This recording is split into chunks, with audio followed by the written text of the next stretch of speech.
I have never posted a spoiler review of any book before, so you must understand just how much I need to be ranting in order to have to post this one. Hey everyone, my name is Meera. Welcome back to my channel.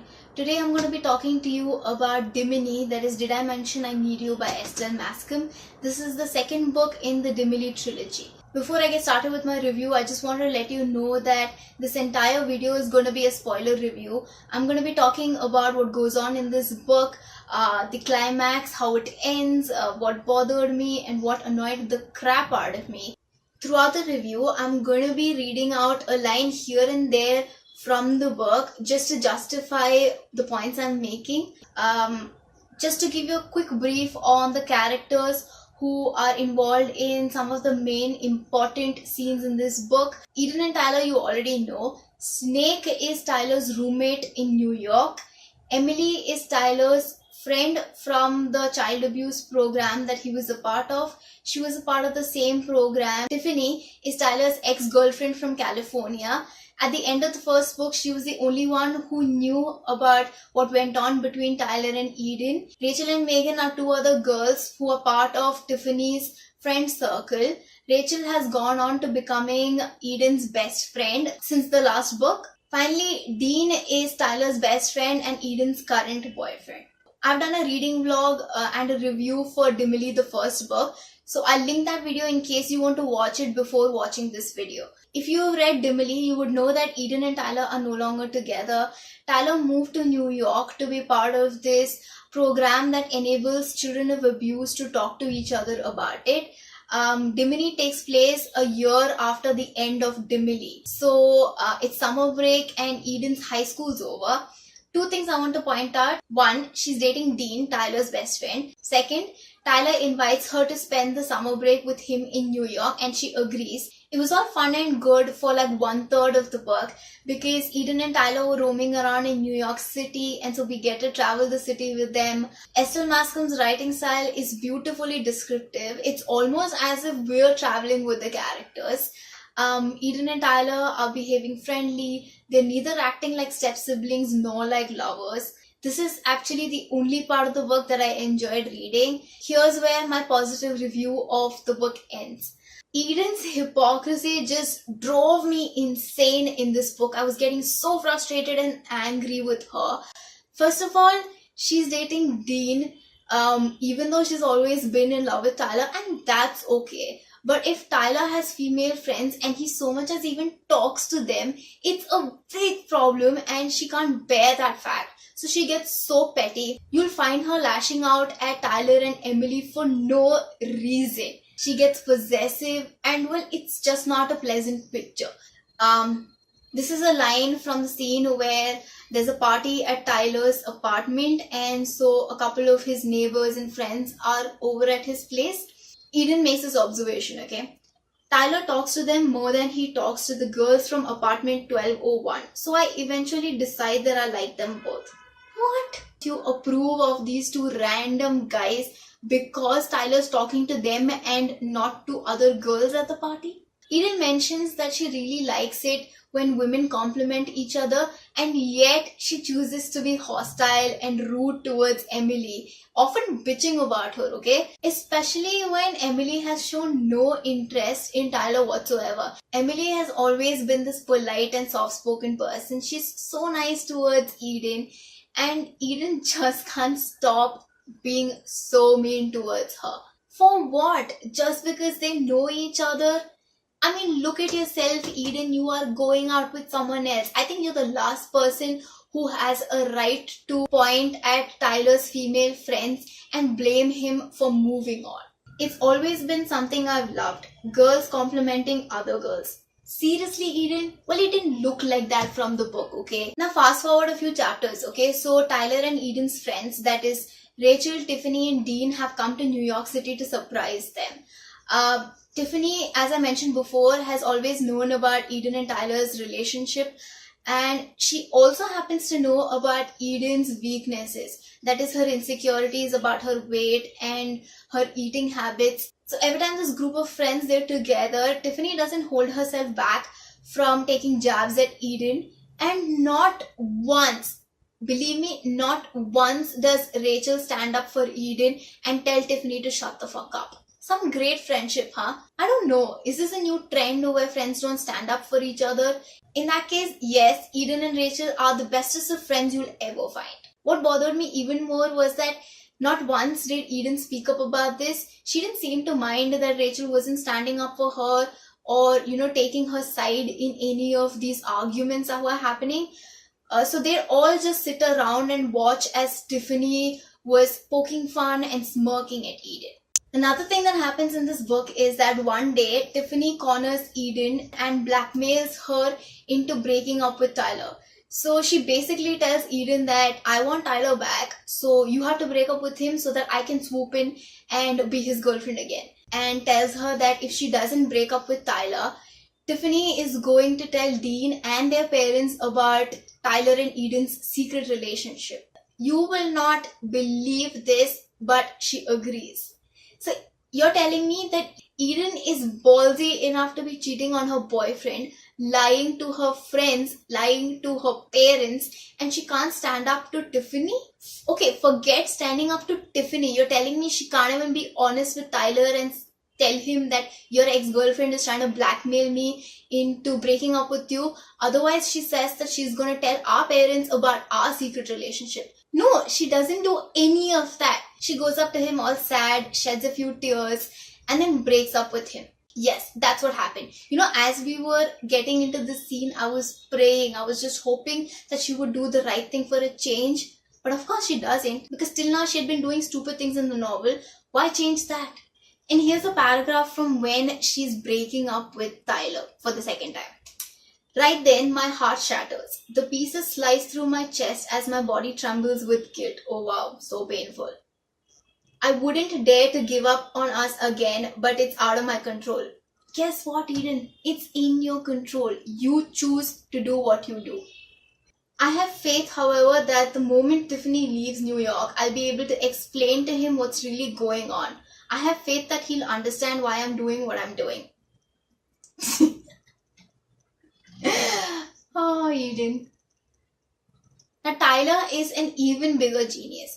He is distraught that she's once again breaking up with him, but after a few half-hearted attempts at convincing her otherwise, he lets her go. I mean, if you're going to get a tattoo of Eden's name on your bicep, at least try a little bit more harder to hold on to her. No? Just the scene pissed me off so much, and it was also so ridiculous that I was going insane.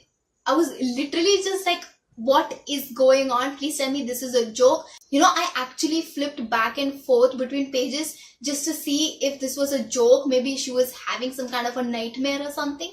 But no. She breaks up with him. He says, okay, fine, cool. It was nice knowing you. The rest of this book is just a bunch of these ridiculous scenes. I didn't know whether to laugh or to be mad.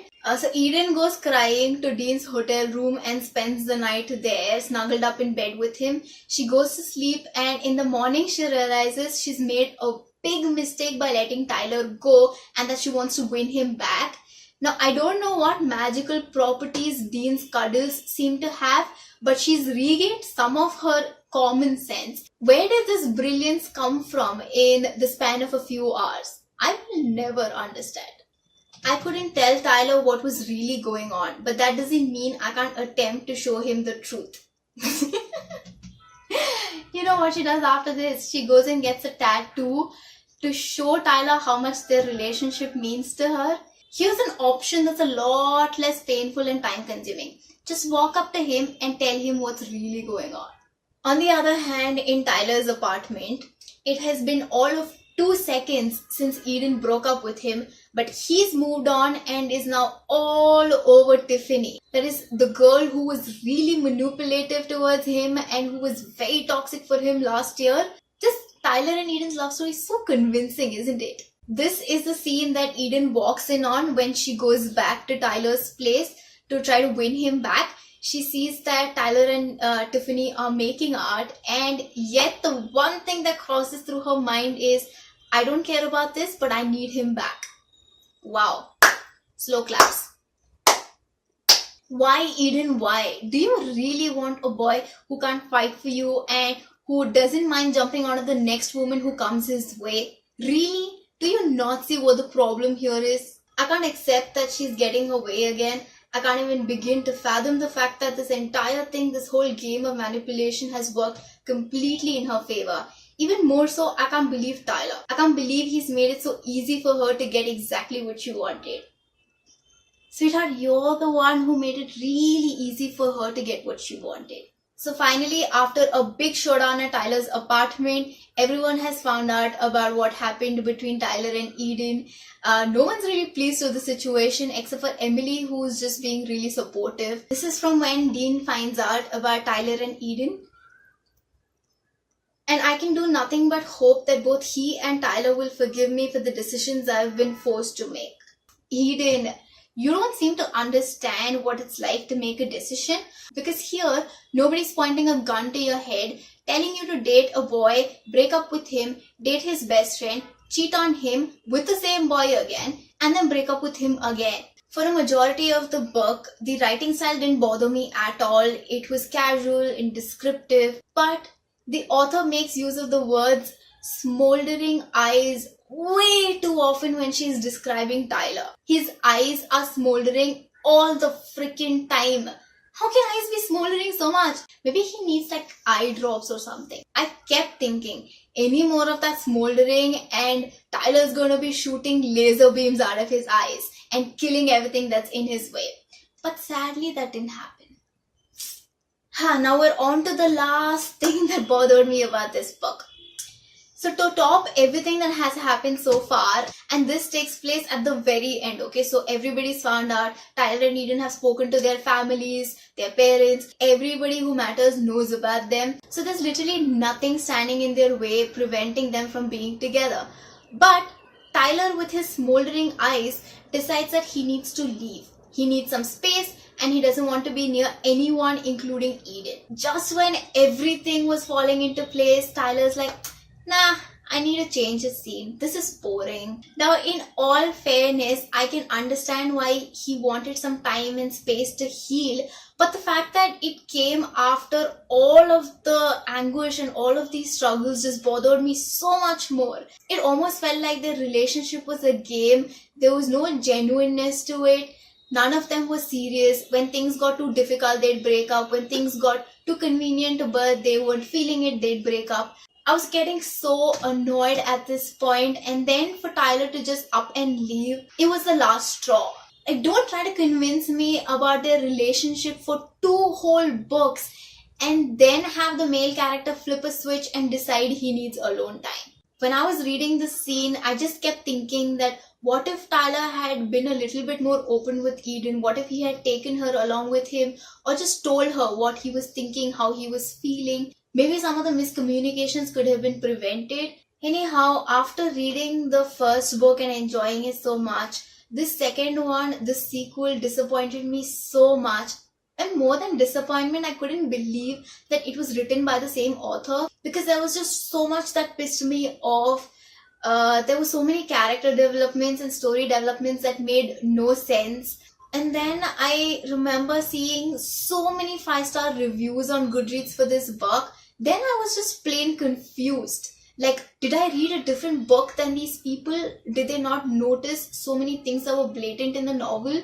I understand that everyone approaches books differently and people can have different opinions, obviously. There's nothing right or wrong in that. But this book just made no sense to me and I didn't like it. When I finished reading DIMINY, I remember thinking I was not gonna pick up the 3rd or the 4th book in this series. But then I got convinced by a couple of people and decided to give the series another shot. So after a few days, I picked up DIMINY, that is Did I Mention I Miss You, which is the 3rd book. That was a pleasant surprise, a much better book. So much improvement in that.